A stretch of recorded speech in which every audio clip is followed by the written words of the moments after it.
Hello. This is a message, a tutorial, a seminar in how to be dead. When we're alive, we're taught many things about how to be alive.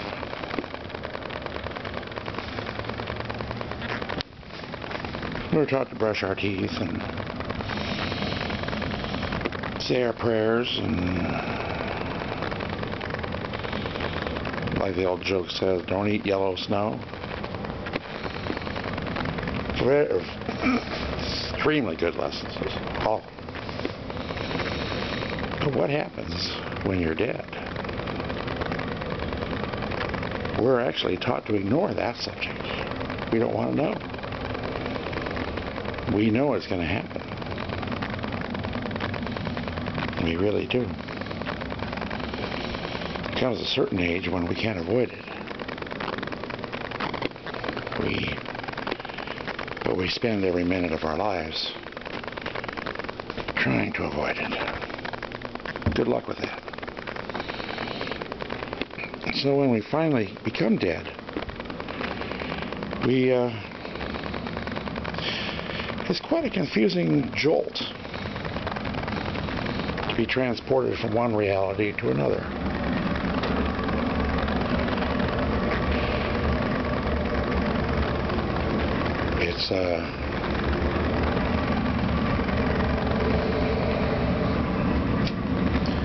It's like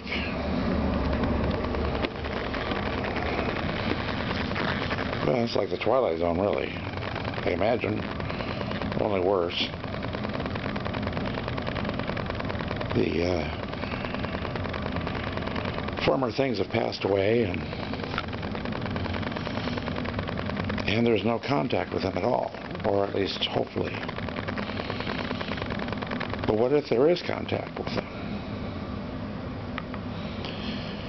I mean, the living, when they experience death, it's from the living side.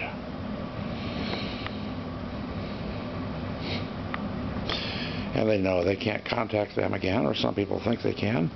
That's fine too, maybe they can. But when you're dead, if you can still see the living, what happens? You'll walk up to your brother and say something, and there won't be anything. No awareness at all.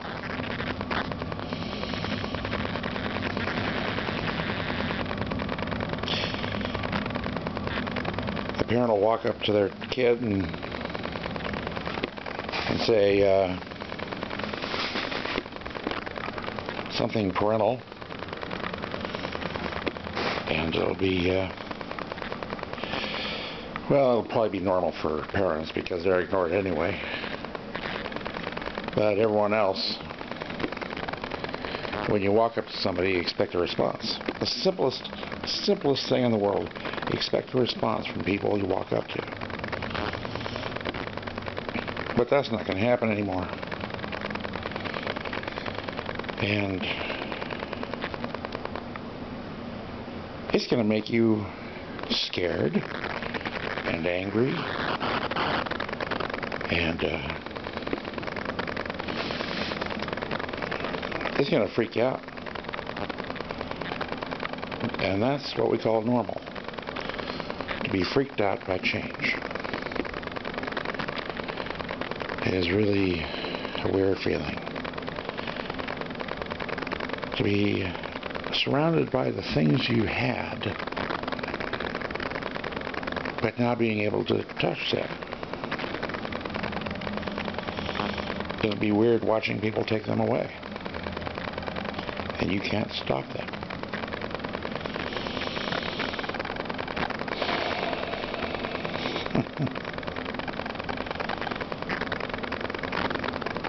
Because you get used to having things because they belong to you. You get used to having people as if they belong to you.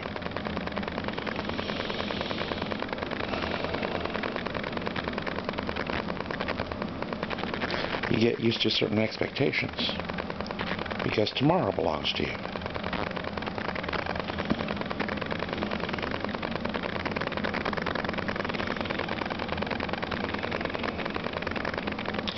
But you know deep down inside, if you've ever spent any time in silence thinking about things, that property is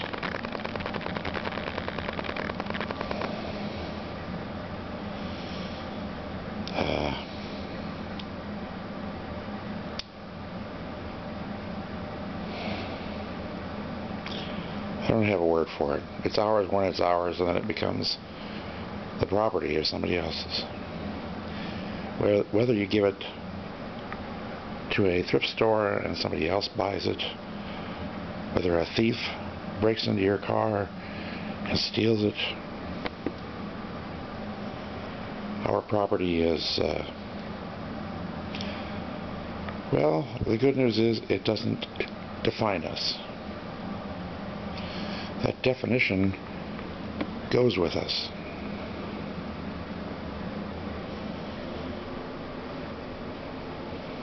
Wherever we go. This body is property. That's all. It says what we want to say as long as we have it. And so when you die, as you are now, you have different tools to work with. And as long as you stay attached to the old tools, you're going to feel really bad because you're not going to work anymore.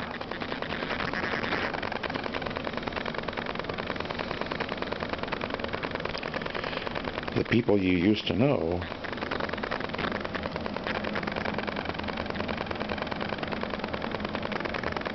they're not going to cooperate anymore because they can't see you. When you have a desire, it'll be attached through your old tools into your old world. And if you don't know that you're dead, you're going to believe there's something wrong.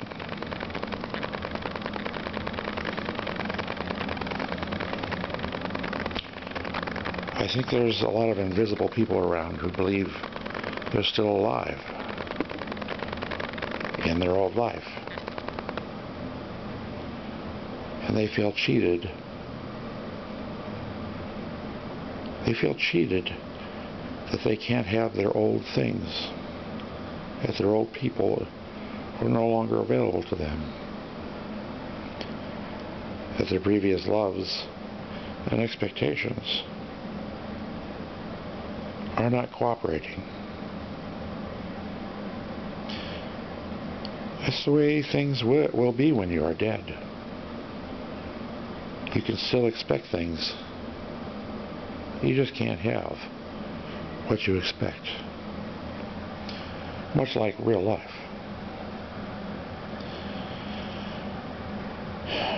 As a dead person, you can wander around your old world and look through your old things. You may even be able to find a few of them. But it'll just be torture. You know, and it won't matter why or when you died. Dead is a line. It doesn't matter why you cross it. It's just when you've crossed it, going back, if you could, if you can, is just going to bring pain.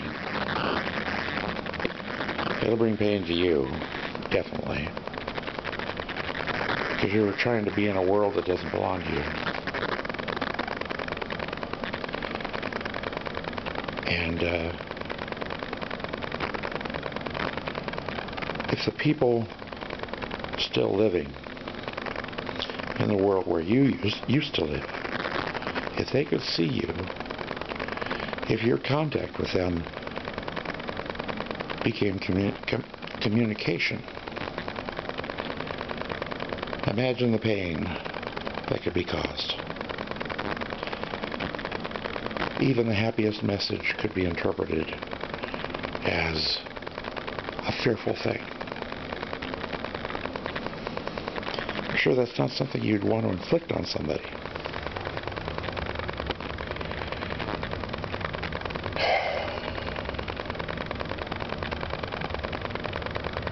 I think even those who inflict pain in this life, they don't want to.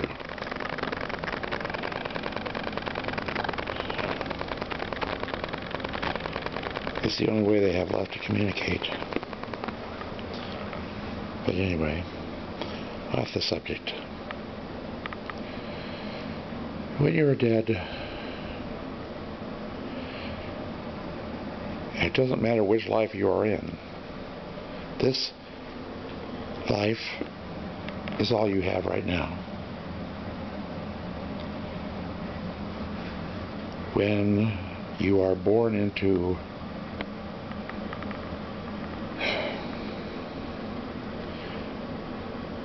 a place and time, you are in a particular mindset. And it is natural to be in that mindset, in that place, for as long as you are. But then you're not. So, at some point in time, in a mindset, it's wise perhaps to get used to the fact this will change also. And at some point in time, the things you value here will not be yours. And the people you value here will not see you. And letting go of things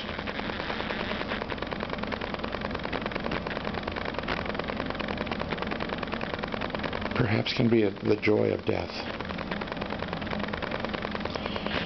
Because our property not only is our things and people, but also our pain.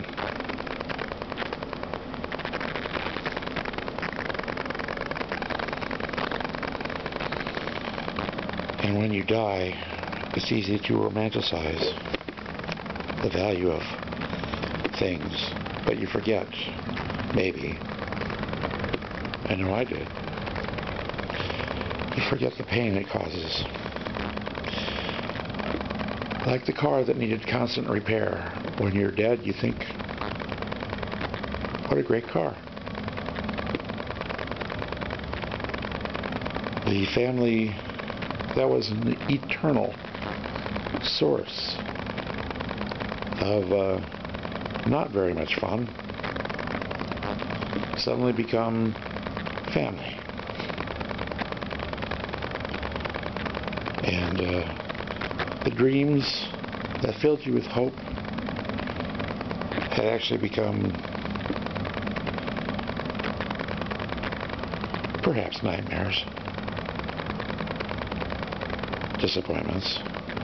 But you see, when you're dead, you forget all that, and you just remember the good times you cannot have.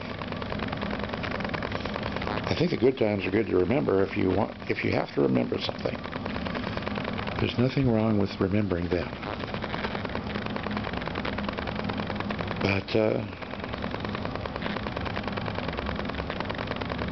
when you are dead, you need to remember and realize that you're dead. Because if you wander around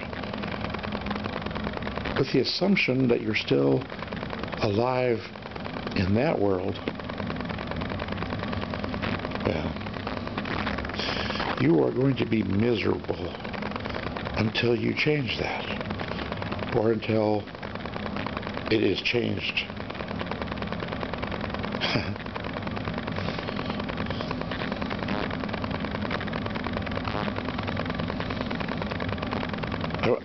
I have to wonder how many people there are who are wandering around dead and they don't know it. I once asked a question: how many people have died on this planet? Because I assumed the number of living, which is always growing, is a larger number than the number of dead people. And then doing some modest searching on the internet, all sorts of wisdom, I ran into a number of 150 billion dead people, buried, recycled, very green, and forgotten. Do you remember your great? I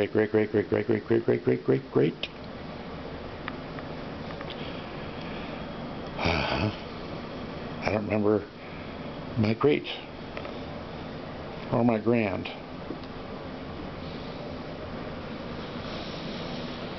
So this seminar is about being dead.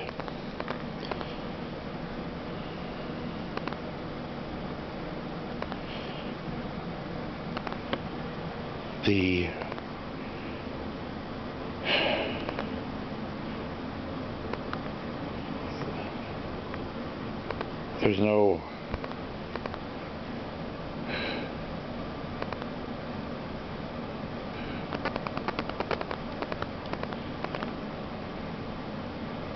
seminar really needed. There's no ABCs or C-spot run. Being dead is just what you are.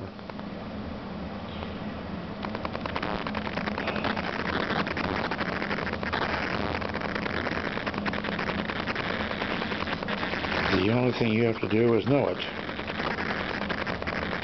and accept what you have, because it's all you've ever had. You'll never have anything more than you have. You can buy a nice new thing, and then it stops being a nice new thing. So if you think you're buying a new thing, no, you're not doing that. You're buying a thing that'll be old and disappear when entropy does its job, which it does on every one of us. So don't maybe worry about things.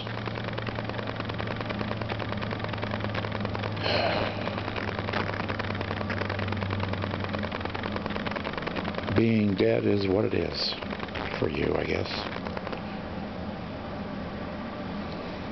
It can be an eternal punishment if you let it be so.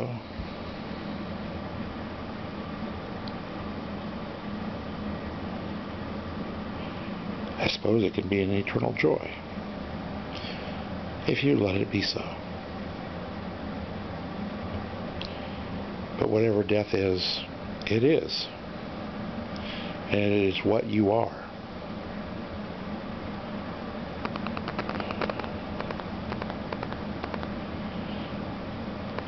So don't try to still be living in a place where you cannot contact anymore.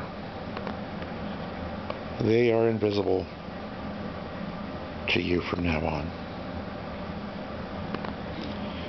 because you became invisible to them. Maybe days ago, maybe months or years ago.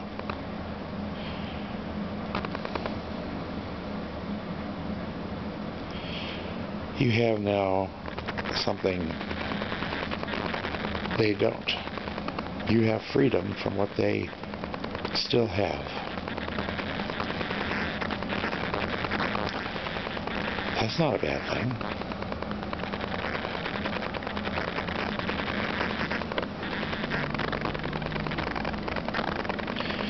So,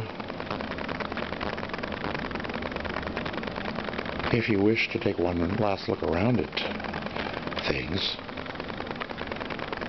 do so with admiration and gratitude on whatever level you can. On the level that you had them, and maybe on the level that you no longer have them. Because the things you had required maintenance, and care, and constant attention in order for it to stay good and useful. The box of tools in the garage would rust and then become trash if you didn't keep them dry and clean them occasionally. But those tools are no longer your problem. Just like your old expectations, you might have decided to make the world a better place when you were younger. Now you don't have to. The people you tried to be friends with and more, you don't have to do that anymore, because they have their own life, which you're not part of. So don't worry about it. It's okay. It's as natural as if I can get sappy for a moment, a pine seed dropping to the earth and starting a new tree. Get it? Sappy? That's all it is. So as a dead person, I say welcome to the world that you are in, because, you know, there's a lot of us, awful lot of us, and you're not alone.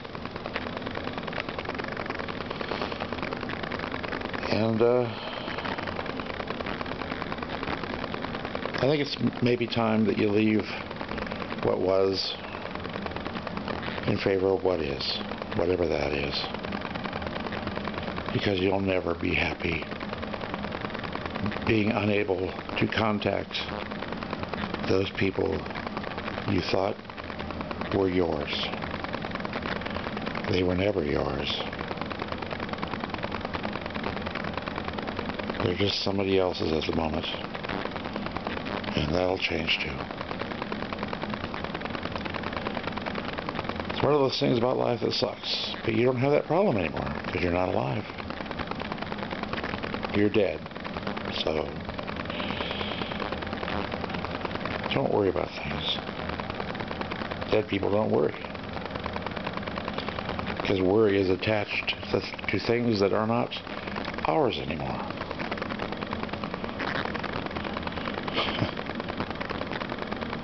And that's good, isn't it?